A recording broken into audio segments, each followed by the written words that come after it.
네, 필살기 고수회전. 오늘도 두 분의 전문가가 엄선한 관심 업종과 그 내에서의 관심주 두 개씩을 살펴보도록 하겠습니다. 자, 먼저 김영구 전문가가 준비한 그 섹터부터 확인해 보시죠. 화면으로 공개합니다. 자, 오늘은 제약바이오를 들고 오셨습니다. 연말에 강세를 보여주고 있는 섹터죠. 대형 기술 이전 성과가 있고요. 뿐만 아니라 글로벌 임상 데이터 기대감도 확산되는 그런 분위기입니다. 자, 지금은 바이오의 때다라고 봐도 될지 어떤 관점에서 준비하신 건지 궁금한데요. 네, 찬바람 불면 바이오주 간다 하는 네. 그런 내용들은 다 아시는 내용들일 거고, 최근 바이오 제약주의 섹터 분위기가 확 달라졌습니다. 기술 수출과 현격히 좋아진 임상 데이터들, 그리고 미국의 금리 인하, 이렇게 삼박자가 맞아떨어지면서 상승 추세를 이어가고 있는 건데요. 이번 랠리의 특징이 있어요. ABL 바이오라는 기업이 3조 8천억 원의 초대형 수출을 갖다가 하면서 sek터 전반에 바람을 불어넣고 있는데요. 오히려 반도체 지수보다도 훨씬 더 강하게 올라가고 있는 모습입니다. KRX 헬스케어 지수 같은 경우는 이달 들어서 지난 11월 달 같은 경우 한 10% 이상 급등하는 모습을 나타냈고요. 그만큼 바이오 섹터 전반에 기술 수출의 계절이 돌아왔다, 이렇게 기대감을 실어주고 있어요. 네. 지금부터 내년 상반기까지 말이죠. 핵심 임상 이벤트가 줄줄이 예정돼 있어요. 그래서 단기적인 모멘텀이 아닌 조금 더 길게 끌고 가는 그런 점에서 주목을 해야 될 것 같습니다. ABL 바이오 이외에도 D&D 파마텍, G2G 바이오, 또 한미약품이나 일동제약 같은 좋은 기술을 가진 기업들이 지금 줄줄이 기술 수출에 대한 기대감을 좋게 만들고 있는 분위기입니다. 네. 보니까 정말 최근 글로벌 제약바이오 시장에서 K바이오의 위상이 예전과 많이 달라졌다, 이런 걸 체감하고 있습니다. 국내 바이오 산업이 연간 20조 원에 육박하는 기술 수출을 할 수 있는 역량을 갖췄다, 이런 분석도 나오고 있더라고요. 이젠 정말 좀 판도가 많이 달라진 것 같아요, 전문가님. 네, 맞습니다. 네. 미국 같은 제약바이오 선도 국가와 비교하면 아직 투자 규모라든가 차이도 사실 큽니다. 그러나 이제 바이오 강국은 꿈이 아니고 현실로 다가오고 있어요. 근데 바이오 산업은 연간 20조 원에 육박하는 혁신 신약 기술 수출을 갖다 할 수 있는 역량을 확보를 했고요. 국내 여러 산업 중에서 수출 증가율이 상대적으로 아주 높은 섹터에 들어갑니다. 올해 국내 바이오 제약 기업의 글로벌 기술 수출 규모가 지금까지 약 18조 1천억 원 정도로 역대 최고의 기록을 경신을 했고요. 네. 이런 기록은 연수가 가면 갈수록 폭발적인 성장, 새로운 최고치 경신의 타이틀을 달게 될 것이다, 이렇게 보여지고 있고요. 또 신약 파이프라인이나 플랫폼 기술 위주의 이뤄낸 글로벌 기술 수출 성과라는 점에서 의미도 상당히 크다라는 내용이에요. 대한민국 CDMO 1등주인 삼성바이오로직스와 셀트리온의 기반을 만들었고, 그 뒤에 알테오진이나 ABL 바이오, 올릭스 같은 이런 혁신적인 수출 기업들이 뒤를 잇고 있어서 K바이오의 확실한 급증 현상으로 인한 섹터의 반전, 이런 것들을 좀 모색할 수 있을 것 같습니다.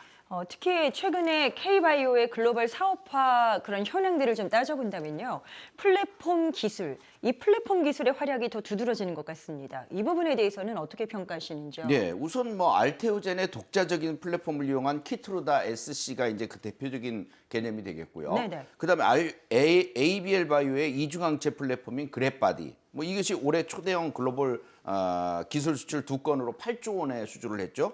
충분히 경쟁력이 입증된 부분입니다. 그리고 올릭스의 RNA 이쪽과 리가켄 바이오의 ADC 이중항체죠. 이쪽 플랫폼도 최고예요. 그래서 미국같이 제약 강국과 비교해서 경험과 노하우가 부족한 우리나라 같은 경우에는 사실 바이오 산업의 현실을 고려하면 시간이나 비용 측면에서 플랫폼 기술이 글로벌 시장에서 좀 먹힐 수 있는 경쟁력이 되겠다, 이렇게 보여집니다. 지금 이제 김영구 전문가가 말씀하시는 여러 호재들이 있기 때문에 그 포인트 요인들을 타고 최근에 또 제약바이오가 두각을 나타내는 게 아닌가, 이런 생각이 듭니다. 여기에 금리 인하 기대감도 다시 살아나고 있거든요. 이렇게 된다면 업황의 또 하나의 더 강력한 플러스 요인이 되지 않을까 싶은데, 투자 전략, 그 접근 차원은 어떤 관점에서 보는 게 더 유리할까요? 네, 우리가 보면은 제약바이오 중에 너무 무궁무진하게 많다 보니까 고르기가 힘들어요. 네. 근데 그중에 CDMO, 기술 수출, FDA 승인, 비만 치료제 요 네 가지 종류만 좀 골라보면은 확실히 도움이 될 것 같아요. 미국 금리 인하도 당연히 도움을 줄 것 같고요. 네. 그 예로 일라이릴리가 제약사 최초로 시총 1조 달러를 갖다 돌파하면서 주가로는 1,100달러를 기록을 했는데요. 오히려 엔비디아나 이런 주요 M7 종목들보다도 패턴이 되게 좋아요. 차트를 준비했는데 한번 보시죠. 네. 왼쪽의 차트는 일라이릴리, 오른쪽 차트는 엔비디아인데요. 보면은 엔비디아는 8월부터 180달러 수준에서 등락 거듭이 일어나고 있는데 릴리는 700달러에서 1100달러까지 급등을 했어요. 60% 가까운 급등세를 보여준 건데요. 이런 또 하나의 특징이 헤지펀드들이 바이오 섹터의 주식을 투자 비중을 발빠르게 늘려가고 있으면서 나타나는 현상이거든요. 헤지펀드들이 바이오 쪽의 비중을 9% 정도 있다가 13%로 올려준 것도 바로 그런 모습들에서 나타나는 현상일 거예요. 그래서 S&P 바이오테크 지수가 최근 3개월 새에 36.6%나 급증을 한 것도 바로 이런 내용과 맞물리게 될 겁니다. 일단 노보노디스크의 위고비라든가 마운자로라든가 이런 것들까지 포함해서 상당히 우호적 환경으로 변하고 있거든요. 그래서 눈에 보기 좋은 종목들, 눈에 보이는 좋은 종목들, 쉽게 얘기하면 실적이 따르거나 첫 번째, 네. 신약 개발이 수준급으로 발전을 했거나 또는 기술 수출을 대박을 내고 있거나 이런 종목들입니다. 그 기업들이 바로 CDMO, 기술 수출, 그다음에 FDA 승인, 비만 치료제 요 네 가지로 압축을 하시면 될 겁니다. 자, 제약바이오 또 눈여겨볼 그 이유들을 저희가 따져보고 있습니다. 함께하시는 김진 전문가께서는 어떠세요? 이쪽에 앞으로의 전망, 긍정적으로 역시 동의하시는지 궁금하거든요. 예, 네. 적극 동의합니다. 3분기 말에 4분기 주도 섹터는 바이오다라고 거듭 강조드렸고요. 또 외쳐드렸는데요. 그러면서 이제 9월 29일에 본 방송을 통해서 SK 바이오팜 그리고 10월 20일에는 한미약품을 추천해드렸는데요. 네. 이미 급등을 했습니다. 여전히 이 두 종목에 대한 적극적인 매매 관점 유지해드리고요. 12월 초에 그 미국의 양적 긴축이 종료가 되고요. 그리고 9일, 10일 올 마지막 FOMC에서 금리 인하 가능성 등으로 인해서 추가 유동성 공급과 함께 또 바이오 섹터를 비롯해서 기술주들에 대한 수급이 개선될 것으로 기대가 되기 때문입니다. 네. 그리고 앞서 추천드린 두 종목에 이어서 추가적으로 셀트리온도요 관심을 가져보시면 좋을 것입니다. 특히 그 안정적인 중기 이상의 투자를 선호하시는 분들에게 잘 맞는 그런 종목이 될 것으로 보이고요. 투자 포인트를 중요한 두 가지만 짧게 짚어드리면 첫 번째는 이 회사의 주력 바이오 시밀러 3종이 유럽 처방 1위를 기록하고 있다는 점. 그 두 번째는요, 향후 개발 중인 그 신약들의 임상 성과 도출에 따른 그 파이프라인 가치 부각이 기대된다는 점이고요. 앞으로 신약 R&D 분야로 비즈니스 모델이 확장되는 것이 가시화가 되기 시작한다면 기업 가치가 한 단계 더 레벨업 될 것으로 전망해 드리겠습니다. 알겠습니다. 계속해서 김영구 전문가의 제약바이오 쪽 투자 전략 궁금하시다면 카카오 채널 필살기 고수외전 이렇게 검색해서 친구 추가하시면 되겠습니다. 더 많은 정보 확인이 가능합니다. 자, 이제 제약바이오 쪽 또 여러 가지 종목이 있을 텐데요. 어떤 쪽을 대표 주자로 선정하셨을까요? 탑픽 첫 번째부터 공개합니다. 자, 먼저 가볼게요. 삼성 바이오로직스가 나옵니다.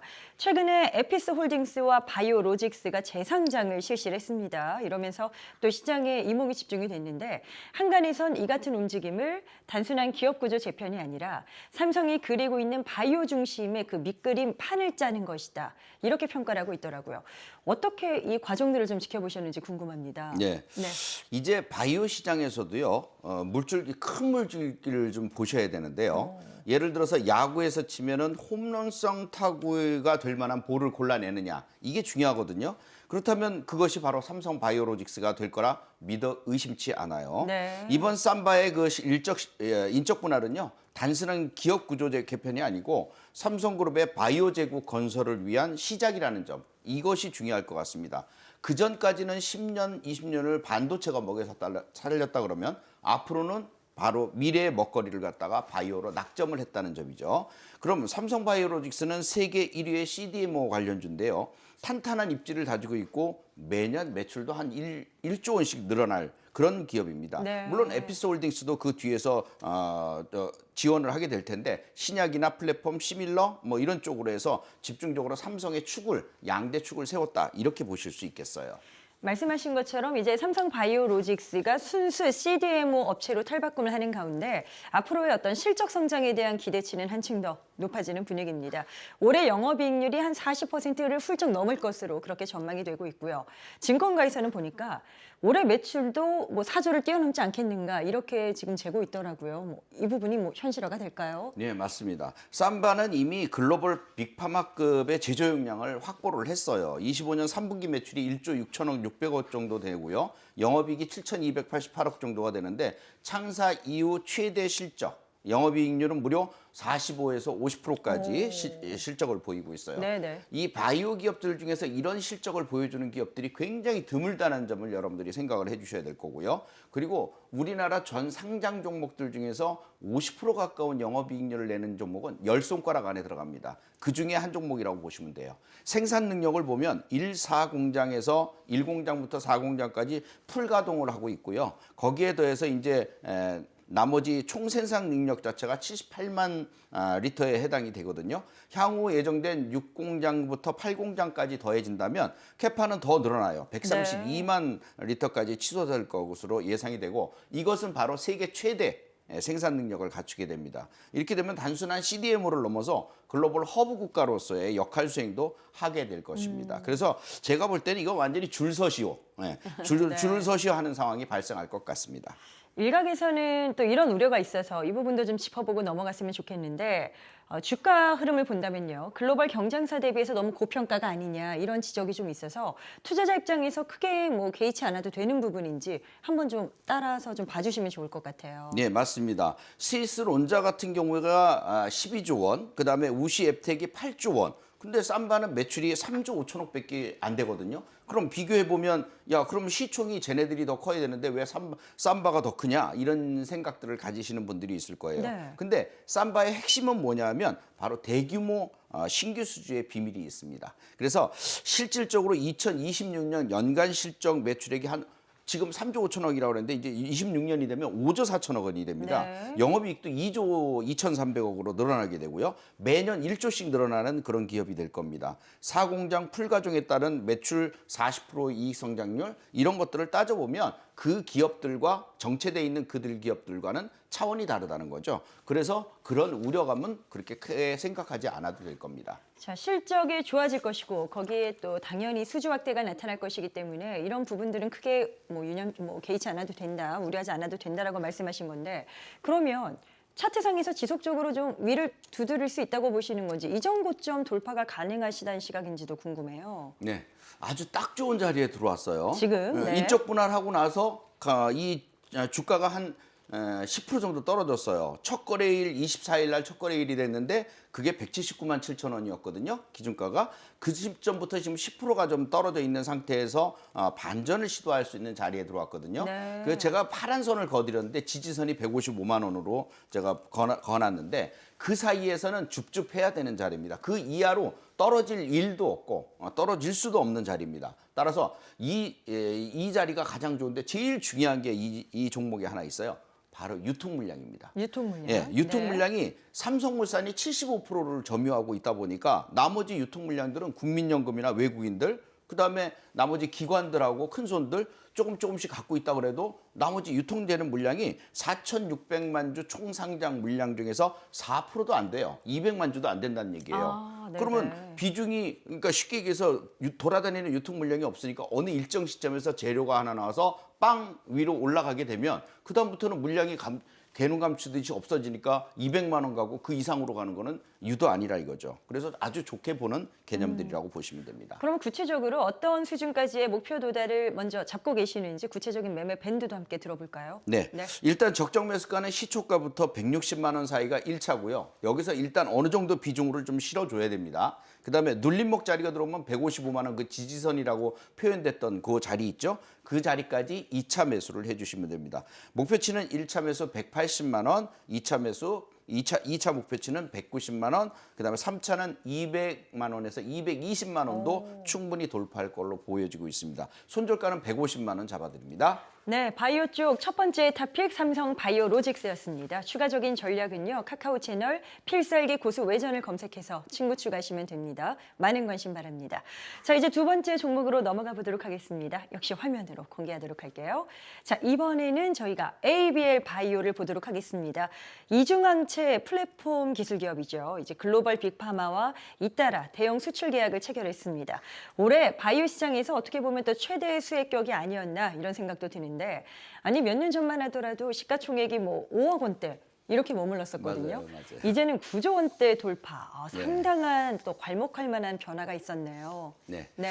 이 사노피라든가 그다음에 GSK, 일라이릴리 이런 기업들과 글로벌 빅파마들과 잇따라 기술 수출을 갖다가 진행하면서 올해 바이오 시장의 최대 화두로 떠오르고 있는 그런 기업입니다. 이미 제가 여러분들에게 추천드리기 위해서 준비한 기간 이외에도 더 많이 올랐어요. 네네. 네, 그래서 조금 높기는 하지만 그래도 사야 되는 종목. BBB 투가 플랫폼인 그랩바디 B 기술력이 돋보이고 있고요. 그 그랩바디 B로만 8조 원. 또 전체로는 10조 원의 기술 수출을 이뤄냈고 이걸로 끝이 아니고 그 뒤에 또 후속타로 계속적인 추가 기술 수출을 갖다가 예상해 볼 수 있는 상황이에요. 사실 4월만 하더라도 3만 원 선에 머물러 있던 주가인데 지금 20만 원까지 폭등을 하다가 조정을 받고 있는 그런 종목이거든요. 네. 예.